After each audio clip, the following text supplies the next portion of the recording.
I hope मेरा voice सब लोगों को क्लियर होगा। Can we do that? Yes. So चलिए, without wasting more time, let's start directly. Mostly हम लोग जानते ही हैं सेशन किस बारे में है क्लियरली।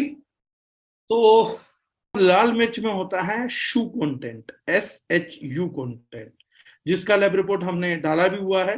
अराउंड 50,000 शू कंटेंट, क्योंकि उससे ज्यादा शायद इंडियंस खा नहीं सकते, छाले होना चालू हो जाएंगे।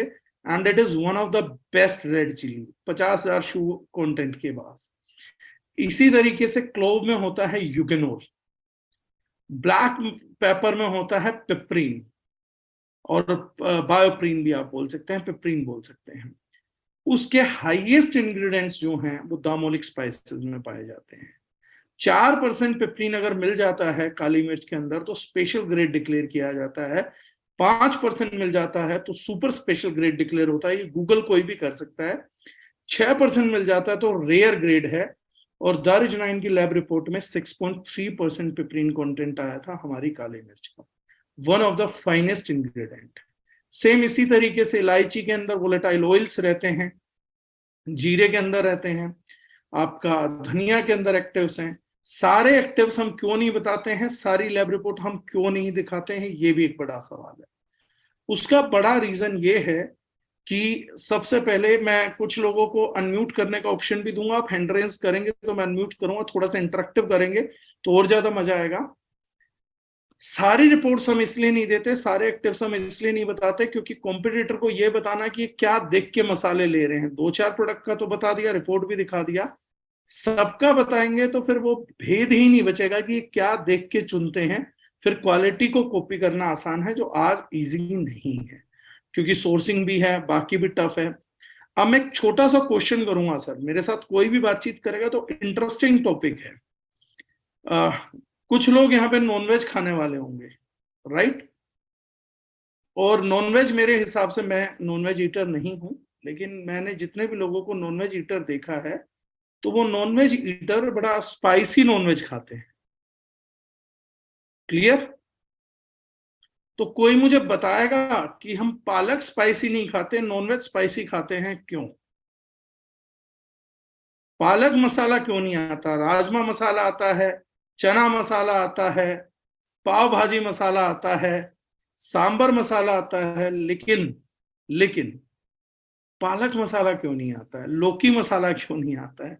लौकी को टेस्टी बनाने के लिए पनीर मसाला आता है, पनीर तो टेस्टी होता है पहले से भी, उसे और कितना टेस्टी बनाना है। पालक को टेस्टी बनाइए, पालक क्यों नहीं है मसाला टेस्टी आता है? नॉनवेज स्पाइसी क्यों होता है? Will someone raise the hand और बताएगा कोई किस वजह से होगा? बड़ा इंटरेस्टिंग चैप्टर है। उसके बाद आपको दामोलिक के फॉर्मुलेटेड मसालों का थोड़ा सा भेद खुलेगा। If someone would love to try, कोई क्लास नहीं चल रहा, कोई इज्जत बेइज्जती नहीं है, जैसा दिमाग में आता है कि ये इस वजह से हो रहा होगा, या उसको टेस्टी बनाना है, या नॉन वेजिटेरियन लोग स्पाइसी पसंद करते हैं, कोई भी रीजन जो आपके दिमाग में आ रहा हो, जो भी तर्क हो। प्रवीण जी अनम्यूट करिए, फिर बताइए। मतलब मुझे जितना पता है, हमारे मुंबई महाराष्ट्र में स्पाइसी होने से इंसान ज्यादा खाता है दबा के। स्पाइसी होने से इंसान ज्यादा खाता है दबा के। चलो बढ़िया है। और कोई? मानसी मैडम, वचन भड़काने लिए, नहीं समझ आया। और कोई ट्राई करेगा? लॉजिक देखिए, दिमाग ऐसे ही काम करेगा। लॉजिक ट्राई करते हैं, लेट्स ट्राई इट आउट। कुछ दिमाग काम करेगा, उसके बाद आपके घर में आप बहुत सारी चीजों को अच्छा कर पाओगे, अपनी तरफ से अच्छा कर पाओगे। राजमा मसाला है, चना मसाला है, टेस्टी होते हैं, या Shailendra ji please. Hello hello sir. जी शैलेंद्र हेलो जी सर। प्लीज। हाँ सर, एक्चुअली नॉनवेज में मतलब जो हम लोग जो चिकन खाते हैं वो थोड़ा सा टेस्टलेस रहता है। मतलब अगर हम उसको बॉईल करते हैं या तो उसको थोड़ा सा कुछ वेरिएशन के लिए या उसको थोड़ा सा टेस्टी करने के लिए हम लोग यूजुअली महाराष्ट्र में या और भी अदर स्टेट में अलग अलग मसाले यूज करते हैं उसके लिए। चिकन मसाला या जो भी है, अलग अलग मसाले मिक्स करके उसको ग्राइंडिंग करके फिर बनाते हैं। राइट सर, लेकिन करते क्यों हम ऐसा? थोड़ा सा ऐसा टेस्ट के लिए भी है और थोड़ा स्पाइसी के लिए भी यूज करते हैं। और शायद से उसका वो अगर वो विदाउट अगर मसाले खाएंगे तो ज्यादा इधर वो चलता नहीं, क्योंकि वो फॉरेन में बॉइल्स खाते हैं ना, बॉइल्ड चिकन खाते हैं। इधर यहाँ इंडिया में वो शायद से वो प्रथा नहीं है अभी भी शायद से बॉइल्ड चिकन की। जो जो हेल्थ के बारे में ज्यादा सोचते हैं वो शायद से करते रहेंगे वैसा। डन सर, तो यूजुअली थैंक जो यू। पहले से आ रहा है जनरेशन, मतलब मुझे पता नहीं कितना जनरेशन, पर शायद से ये जनरेशन में तो ज्यादा लोगों को अभी वो होटल्स में ज्यादा खाते हैं ना, तो उनको अच्छा लगता है कि ये ऐसे ही बनाना चाहिए करके होटल्स में। Right sir, right, thank you so much. जी सर, रौनक जी। सर मेरे हिसाब से मुझे लग रहा है कि अपन जितना चिकन या फिर नॉनवेज बॉईल करेंगे ना, तो उसमें ज्यादा मसाला मिक्स होता है, तो इसके लिए वो ज्यादा मिक्स करते हैं। और अगर हमने अगर वही अगर इसमें यूज किया अपने स्पेनिश के ऊपर, तो वो डिजोल्व हो जाएगा और उसका जो सब है वो पानी के अंदर उतर जाता है, सब उसका जो प्रोटीन रहता है वो। तो उसके लिए उसका मसालों में कन्वर्ट नहीं हो सकता है, ऐसा मुझे लग रहा है जैसे। Thank you sir. देखिए, जितनी भी हार्ड टू डाइजेस्ट चीजें हैं जो बच्चे नहीं खाते, बड़े खुश होकर नहीं खाते, फिर भी हम उन्हें बहुत ज्यादा स्पाइसी बना के चीजों को नहीं कर पाते हैं। कारण क्या, मैं बताता हूँ। चना मसाला, राजमा मसाला, ये सब मसाले क्यों आए? पाव भाजी मसाला, चना मसाला, राजमा मसाला, बड़ा अंतर है। पाव भाजी आया क्योंकि महाराष्ट्रियन टेस्ट चाहिए था, सांभर आया क्योंकि साउथ इंडियन टेस्ट चाहिए था। लेकिन राजमा मसाला, चना मसाला, चाट मसाला, चिकन मसाला, ये जो भी मसाले आए, ये इसलिए नहीं आए कि उनमें टेस्ट चाहिए था। राजमा चना हाई सोर्स ऑफ प्रोटीन होता है। सिमिलरली नॉन वेज भी हाई सोर्स ऑफ प्रोटीन रहता है, और नॉन वेज को पचाना हमारे इंटेस्टाइन के लिए पॉसिबल नहीं था। इसलिए इंडियन कम्युनिटी बहुत ज्यादा नॉन वेज ईटर नहीं थी, हम मेनली वेज ईट करते थे, इजी टू डाइजेस्ट। और उसको भी वेजिटेरियन को भी बॉईल ज्यादा करते थे ताकि और आसान रहे डाइजेशन के लिए, और डाइजेशन को मेहनत ना करना पड़े। ये जो भी ब्लेंड बनाया जाता है, ये इस हिसाब से बनाया जाता है जो प्रोटीन मोलिक्यूल्स को बॉडी के अंदर इजीली तोड़ दे, एंटीऑक्सीडेंट ज्यादा बढ़ाए, क्योंकि ऑक्सीजन के फ्री रेडिकल बहुत बनेंगे नॉनवेज खाने से, चना खाने से, राजमा खाने से। इसीलिए बहुत से लोग शिकायत करते हैं कि जब उन्होंने चना राजमा खाया तो उनको गैस एसिडिटी हो गई, और वो लोग सोचते हैं ऐसा इसलिए होता है क्योंकि उनमें डला हुआ मसाला घटिया था, तो मसाले से गैस एसिडिटी हुआ। गैस एसिडिटी आपको चने और राजमा से होती है, लेकिन अगर मसाला अच्छा रहे तो चना और राजमा भी आपको एसिडिटी नहीं करेगा, इसलिए उसमें मसाले डाले जाते थे। तो दैट इज अ ब्लेंड। वो एक तरीके का सुपर इंटेलिजेंस है, वो एक तरीके का ब्लेंड है कि कैसे आप लोगों के डाइजेशन को होने वाले साइड इफेक्ट से या मेहनत से बचाया जाए। So this is very intelligently driven in past. तो जब हम दारुचनाइन में, दामोलिक में मसाले फॉर्मुलेट करते हैं, हम इसी कॉन्सेप्ट के साथ फॉर्मुलेट करते हैं। इस कॉन्सेप्ट के साथ वो फॉर्मुलेट नहीं होता। बहुत से लोगों को हमारा टेस्ट पसंद आ रहा है, ऑल थैंक्स टू देम। ऊपर वाले का शुक्र है कि उन्हें हमारा टेस्ट अच्छा लग रहा है। लेकिन हमारा चना मसाला है या राजमा मसाला है या चिकन मसाला है, उसकी साइंस टेस्ट नहीं है, उसकी साइंस इंटेस्टाइन के अंदर बढ़ने वाला डाइजेशन है, जिसका ब्लेंड हम बनाते हैं कि इस चीज को इतना तोड़ने से ये होगा। So what ever is formulated with a very rightful vision. तो ये एक चीज है जो आपको दूसरों को बताना और एक्सप्लेन करने में मदद आएगा, राइट? अब हम चलते हैं अगले प्रोडक्ट पे जो मेरी लिस्ट में था, GIT-14। GIT-14 हम लोगों ने कब डेवलप किया था? जब हम लोगों ने देखा कि क्वालिटी ऑफ वाटर वो सब्सिडाइज होती जा रही है। हम लोगों को दूसरा फैक्टर जो है, आप सब लोगों के घर में होपफुली RO होगा, मेरे घर में भी है, दुनिया के घरों में है। कभी हम लोगों ने यह विचार किया कि हम लोगों ने RO क्यों लगाया, रिवर्स ऑस्मोसिस सिस्टम हम लोगों ने क्यों इंस्टॉल किए? 90% लोग रिप्लाई करते हैं वाटर को फिल्टर करने के लिए, राइट। कभी ये सोचा वाटर में से अलग क्या करते हैं, क्या फिल्टर करते हैं? तो 90% लोगों को पता है TDS, total dissolved solids. Total dissolved solids TDS कुएं के पानी का या ग्राउंड वाटर का बहुत हैवी होता था, उसके बावजूद भी हमारे पूर्वज बहुत हेल्दी रहते थे। लेकिन जब से पानी में केमिकल्स डलना चालू हुआ, तब से हमारा लीवर कोलैप्स करने लग गया। और क्योंकि पानी बहुत तेजी से रश करते हुए लीवर की तरफ भागता था, इसलिए पानी से जॉन्डिस के खतरे बढ़ने लग गए। गलत पानी, गंदा पानी पीते ही लीवर खराब हो जाता था, जॉन्डिस हो जाता था। क्यों हो रहा था? The simplest thing is, liquid में डली हुई कोई भी खतरनाक चीज लीवर को सीधा इफेक्ट करती है। That is one of the major reasons कि लिकर हमारे लीवर को तेजी से अटैक करती है, because it is in liquor form, आपका लिक्विड फॉर्म। हम लोगों ने आरओ लगाए पानी में से केमिकल निकालने के लिए, और टोटल डिसोल्व्ड सॉलिड्स की परसेंटेज को कम करने के लिए, क्योंकि उसमें फ्लोराइड आता था, क्लोरीन आता था, तो उसको कम करना था, उसको उस लेवल पे लेके आना था जिस लेवल पे बॉडी डिटॉक्स कर सके। लेकिन वाटर में सॉलिड के नाम पे जो सबसे इंपॉर्टेंट चीज होती थी, वो होते थे मिनरल्स। मिनरल्स हम लोगों को बहुत जरूरी होता है। हमारी बॉडी में इलेक्ट्रिसिटी का 5 वोल्ट का करंट दौड़ता है, जिसके कारण से हमारी पूरी बॉडी एक्शन करती है।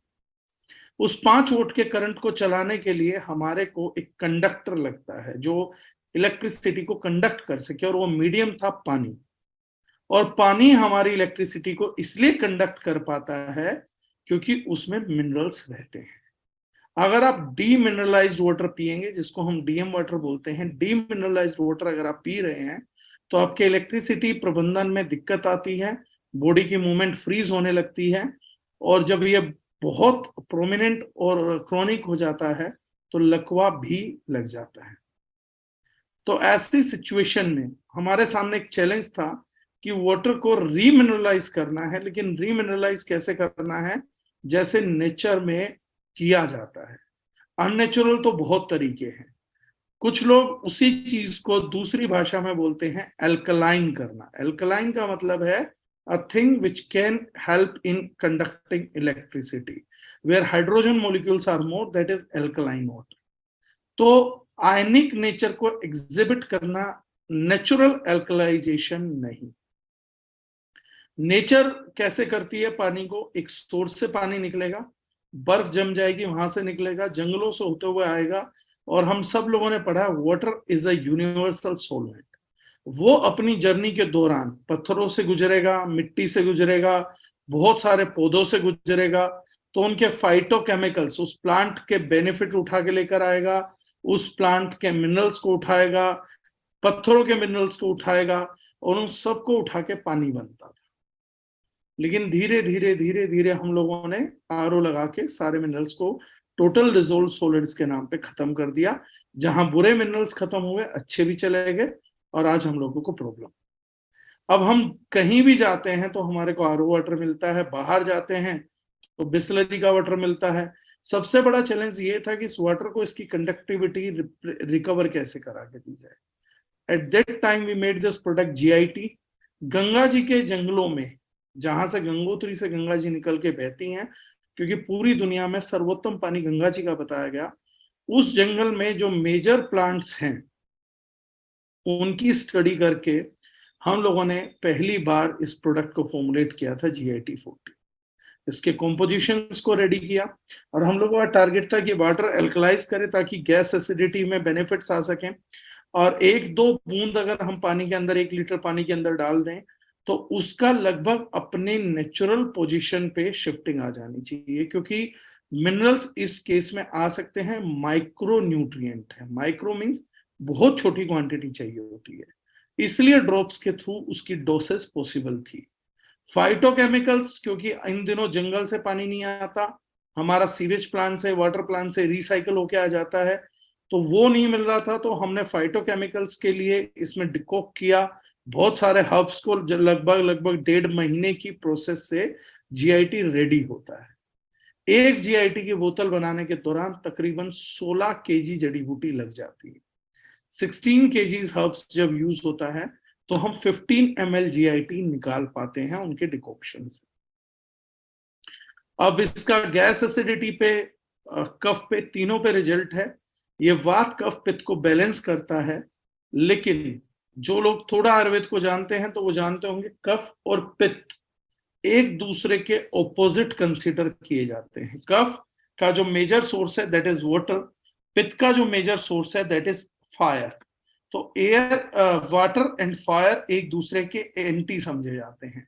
तो हमारी बॉडी में GIT कैसे जज करता है किस चीज को बैलेंस करना है, या तीनों चीजों को इनटेक से बैलेंस करता है। तो तीनों चीजों को इनटेक से बैलेंस नहीं कर पाता है। अगर गैस या एसिडिटी है किसी व्यक्ति को, इसका मतलब है उसका पित्त बढ़ा हुआ है। अगर पित्त बढ़ा हुआ है तो यानी कि शरीर को थोड़ा चिल्ड करना है, थोड़ा ठंडा करना है। ऐसी किसी सिचुएशन में GIT को नॉर्मल वाटर या ठंडे पानी के साथ दिया जाता है, क्योंकि पानी के टेम्परेचर से GIT अपना एक्ट करता है। तो ठंडा या नॉर्मल पानी रहेगा तो आपके पित्त को शांत करेगा। वहीं पर अगर गर्म पानी में GIT लिया जाएगा तो अकॉर्डिंग टू टेम्परेचर ये पित्त को इंक्रीज करना चालू करेगा, कफ को रिड्यूस करना चालू करेगा। तो अगर आपको सर्दी खांसी जुकाम है, ऐसी हालत में GIT गर्म पानी से लेना है। अगर आपको गैस एसिडिटी हो तो नॉर्मल या ठंडे पानी से GIT लेना है। और कुछ लोगों को GIT लेने के बाद ले लिया, उसके बाद 15 मिनट बाद 20 मिनट बाद चाय पी रहे हैं, तो ऐसा नहीं करना है। एटलीस्ट आधे घंटे का गैप किसी भी गर्म चीज के मुकाबले हमें देना है कि GIT के बाद कोई भी गर्म चीज फिर हमारे डाइजेस्टिव ट्रैक्ट के अंदर एंटर ना करे। इसके अलावा ये बहुत ही बढ़िया नेचुरल एंटीबायोटिक, एंटीसेप्टिक का काम भी करता है inside the body and tropical application में भी। तो अगर आपके पास कोई तेल है या नारियल का तेल है तो उसमें 4-5 बूंदे GIT मिला के आप बालों में लगा लेंगे तो डैंड्रफ पे रिजल्ट अच्छा देगा। अगर आप चेहरे के पिंपल्स पे लगाते हैं और बैक्टीरियल रीजन की वजह से पिंपल है तो उसको सब्सिडाइज करने में मदद करेगा आपकी। इसके अलावा अगर आपको नोज ब्लॉक है तो नाक पे मालिश कर सकते हैं, चेस्ट ब्लॉक है चेस्ट पे मालिश कर सकते हैं, कहीं कोई इन्फेक्शन है तो ट्रॉपिकल एप्लीकेशन यूज कर सकते हैं। हैंगओवर उतारने के लिए भी 10 से 12 बूंद GIT प्रयोग किया जा सकता है। किडनी स्टोन के केस में अगर आपके पास कुछ भी नहीं हो तो 20 से 30 ड्रॉप दिन में 3 बार देंगे तो किडनी स्टोन पे, डायबिटीज पे इतनी हैवी डोसेस में बहुत बढ़िया रिजल्ट दिखाती है GIT। 20 से 30 ड्रॉप दिन में 2-3 बार दिया जाए तो डायबिटीज पे भी अच्छा रिजल्ट देंगे। अगर कुछ नहीं है तो इसकी मालिश करने से आपको पेन रिलीफ भी मिल सकता है इन हेडेक्स, मसल पेन्स। अगर कुछ और नहीं है तो GIT है, हो जाएगा। सबसे ज्यादा प्रयोग इसका कोविड के दौरान लोगों ने देखा जिनका ऑक्सीजन कम हो रहा था, GIT पीने से और मसाज करने से 6-6, 7-7, 8-8 पॉइंट्स ऑक्सीजन बढ़ता था। अभी एक केस मुजफ्फरनगर से आया है जहां व्यक्ति वेंटिलेटर पे था, तो उन्होंने कहा कि उस दौरान भी हमने ये देखा कि अगर हम इसकी मालिश कर देते थे तो 2 से 5 मिनट उन्हें ब्रीदिंग में बहुत इजी हो जाता था, क्योंकि ये इन्फेक्शन को कंट्रोल करता है। आपके जल जाने की स्थिति में भी ये बहुत बढ़िया काम करता है, 1 मिनट के अंदर रिलीफ कर देता है। बी स्टिंग, मक्खी के काटने में इसके बहुत अद्भुत रिजल्ट आए थे। तो 24 घंटे प्रोडक्ट लेके चलने का है। चोट में दर्द जरूर करता है लेकिन आपकी ब्लीडिंग को स्टॉप करने में और एंटीसेप्टिक होने में भी रिजल्ट देता है। सो GIT is one of a kind of a product. अगर किसी के कोई क्वेश्चन हो तो वो भी आप डाल सकते हैं। इसके बाद हम टूथ कॉन्सेंट्रेट की बात करेंगे। टूथ कॉन्सेंट्रेट का भी बेसिक आप लोग समझिए। टूथ कॉन्सेंट्रेट हमने तब बनाया जब हमने एक चीज देखी कि टूथपेस्ट के यूज करने के बावजूद भी 52% इंडियंस आर एनरोल्ड विद आपका डेंटिस्ट। 52% भारतीय अभी भी डेंटिस्ट के पास जाते हैं। हमारे घरों में ऐसा कोई व्यक्ति नहीं है जो टूथपेस्ट इस्तेमाल ना करता हो, लेकिन फिर भी हम लोगों को दांतों की प्रॉब्लम आ ही जाती है। और इससे बचने के लिए पहले के कितने बुजुर्ग थे जब साइंस भी एडवांस नहीं थी, वो लोग दातुन करते थे और उनके दांतों में ये सब समस्याएं नहीं होती थी। कारण क्या था? नीम की दातुन में से निकलता था नीम का तेल, नीम का तेल एंटीबैक्टीरियल रहता था, तो बैक्टीरिया को खत्म करता था, तो मसूड़ों में सूजन नहीं रहती थी। जब मसूड़ों में से खून निकलता है, सूजन आती है, वो एक ही चीज का संकेत होता है कि मसूड़ों के अंदर आपका बैक्टीरियल कंटेमिनेशन बहुत ह्यूज है। प्लाक है तो वो भी है। अब दांतों में इतनी तेजी से प्लाक क्यों बनता है? उसका मुख्य कारण ये है कि हम लोग जब कुछ खाते हैं, रोटी खाते हैं, चावल खाते हैं, that itself is a kind of sugar. Every carbohydrate is a sugar. When we are eating fruits, even it's a sugar. लेकिन हम ये सब खा के आजकल मॉडर्न लाइफ में कुल्ला नहीं कर पाते हैं, पानी से, अल्कलाइन वाटर से कुल्ला नहीं कर पाते, जिसके कारण शुगर मॉलिक्यूल निकल जाए। हम क्या करते हैं टिश्यू पेपर से हाथ पोंछा कर लिया, ज्यादातर जगह नहीं है। इस कारण से दांतों के बीच के अंदर जो छोटे छोटे पार्टिकल कार्बोहाइड्रेट के रह जाते हैं, वो बैक्टीरिया को फर्मेंट करने के लिए, प्रोड्यूस करने के लिए बहुत आइडियल तरीका होता है। ऐसी किसी सिचुएशन में अगर आप जीआईटी का पानी भी डाल के मुंह में घुमा के आप ले लेंगे, वो भी बेनिफिशियल होता है आपका। तो पानी पी के भी आप अपने माउथ को रिंच कर सकते हैं। लेकिन हम लोगों की इस बैक्टीरिया की वजह से थोड़े दिनों में मसूड़े सूज जाते हैं, उनमें से ब्लीडिंग होने लगती है, पायरिया है, डॉक्टर कंट्रोल नहीं कर पाता, वो बार बार आपको हैवी एंटीबायोटिक बेस्ड टूथपेस्ट देने लगता है, जिसमें ट्राइक्लोसन जैसी चीजें होती हैं। अब उनका यूज कर करके हमारी सिचुएशन और खराब हो जाती है, क्योंकि केमिकल हमारी इम्यूनिटी को कम करने लगते हैं। फिर डॉक्टर बोलता है मैं दांतों की सफाई कर देता हूँ, यानी बैक्टीरियल कॉलोनी को डिस्ट्रक्ट कर देता हूँ, उनको उखाड़ फेंकता हूं, लेकिन नेचर तो मेरा वही है, चीजें तो वही रहेंगी। नीम की दातुन क्या करती थी? नीम की दातुन बैक्टीरिया को मारती थी, स्वेलिंग को रिड्यूस कराती थी, और नीम क्योंकि एक तेल था, एक कोटिंग कर देता था दांतों के ऊपर, तो पूरा दिन वो कोटिंग चल जाती थी, और अगले 24 घंटे में हम नीम के तेल से उसको दोबारा कोट कर लेते थे। फिर आई टूथपेस्ट। टूथपेस्ट का बेसिक कॉन्सेप्ट लेके आई एक कंपनी जिसका नाम था कोलगेट। कोलगेट जब लेके आई तो कोलगेट का ध्यान सिर्फ एक चीज पे था, जिसका नाम था कैविटी। कैविटी पे क्यों लेकर आए? क्योंकि उन दिनों इंडियंस को पायरिया जैसी प्रॉब्लम्स नहीं थी। इंडियंस को अगर कोई प्रॉब्लम उन दिनों होती थी तो वो होती थी कैविटी। कैविटी मतलब जिसको हम बोलते हैं दांतों में कीड़ा लग जाना। अब कैविटी क्यों होती है? कैविटी होती है क्योंकि हमारे दांत मिनरल से बने हुए हैं, कैल्शियम, बोरॉन, फास्फोरस, मैग्नीशियम, दांत बने हुए इन चीजों से। जब हम ज्यादा चीनी खाते हैं, सोडा पीते हैं, या हम लोग नींबू पानी में बहुत सारी चीनी मिला के पीते हैं, कुछ भी ऐसी चीज पीते हैं, तो हमारे शरीर का एसिडिक अल्कलाइन बफर कन्वर्ट हो जाता है। जब वो चेंज होकर एसिडिक होने लगता है, तो उसको दोबारा अल्कलाइन करने के लिए, जैसे मैंने पहले भी बताया, जीआईटी में मिनरल्स की रिक्वायरमेंट होती थी, और वो मिनरल्स आपके दांतों में से निकाल लिए जाते थे बोन्स की बजाय। तो जहां जहां से मिनरल निकलता जाएगा, उस हिस्से में छेद होता जाएगा, उसी को हम कैविटी बोलते हैं।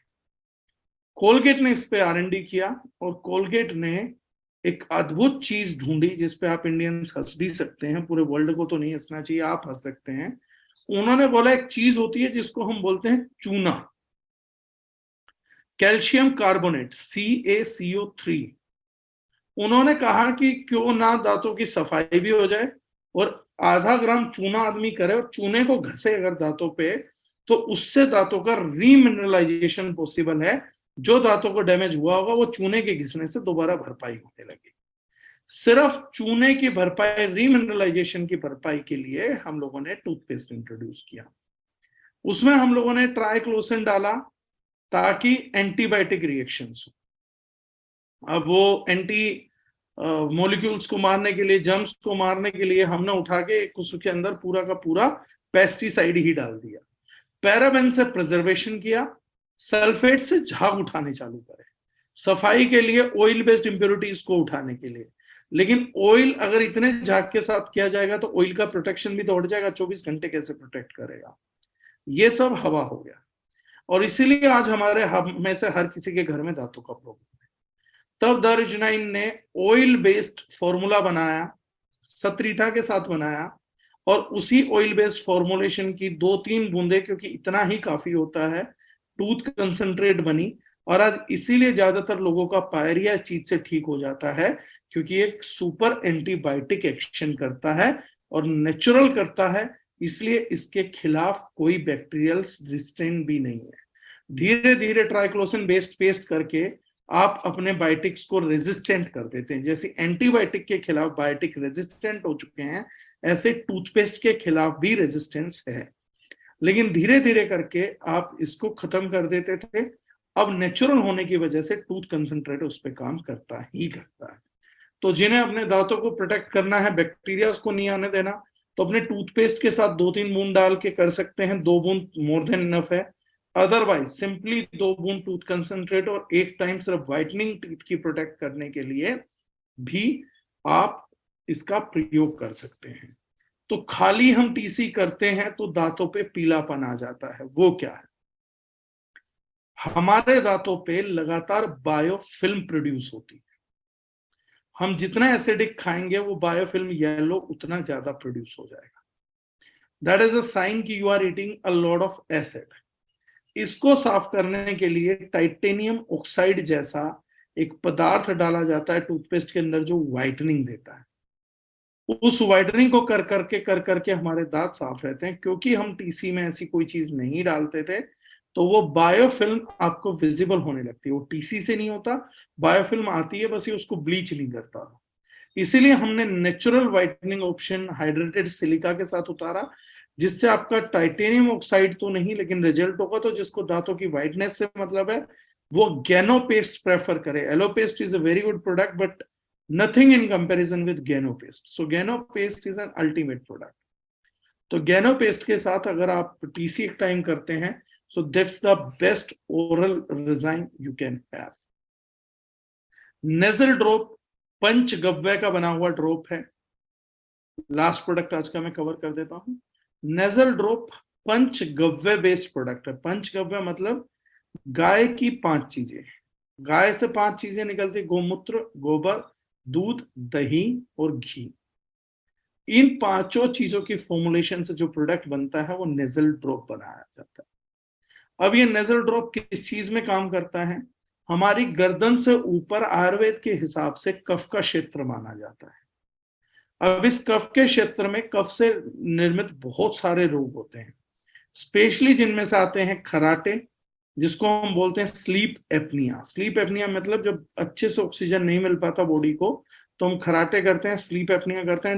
It is the major cause of one of these heart attacks. बढ़िया नींद नहीं आएगी तो बॉडी अच्छे से रिफ्रेन नहीं कर पाती। ऐसी हालत में अगर शाम को सोने से पहले हम दोनों नोस्ट्रल्स में नेजल ड्रॉप का एक एक ड्रॉप डाल देते हैं और इस तरीके से उसको दबाते हैं और लेटे रहना, और उसके बाद कुछ बात नहीं करना, क्योंकि जैसे ही आप खड़े होंगे तो नेजल ड्रॉप यहां से इस एरिया को छोड़ के सीधा आपकी गर्दन में चली जाएगी।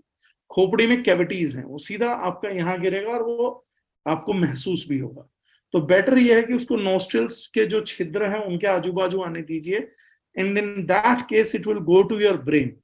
तो आपको ब्रेन अच्छा विकसित होगा, दिमाग तेज होगा, आपको नींद बेटर आएगी, डीप स्लीप आएगा, धीरे धीरे खराटे आने भी आपको बंद हो जाएंगे।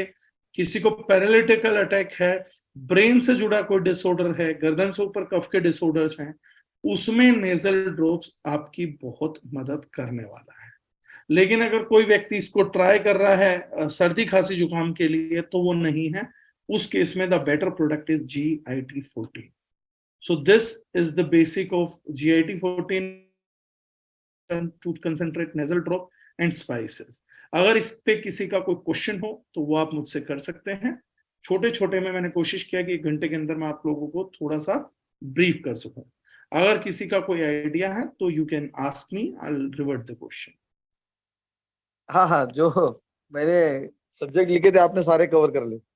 चलिए, ये अच्छा सर, ऑन टाइम भी कवर कर दिया, 9 से 10 बजे के बीच में कवर हुआ।